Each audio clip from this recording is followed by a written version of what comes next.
সবাইকে নমস্কার। আজ আমি রান্না করব সর্ষে ইলিশ।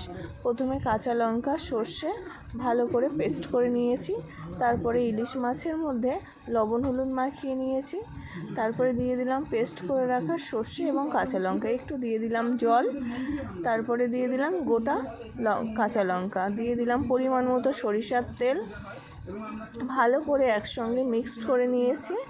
নেওয়ার পরে গ্যাসের ওপরে বসিয়ে দিয়েছি লো ফ্লেমে। কিছুক্ষণ ঢাকা দিয়ে নিলাম। তারপরে অন্য পিঠটা উল্টে নিয়েছি। নেওয়ার পরে আবারও কিছুক্ষণ ঢাকা দিয়ে লো ফ্লেমে রেখেছি। দেখুন কি সুন্দর কালার আর কত সুন্দর একটা গন্ধ বার হয়েছে।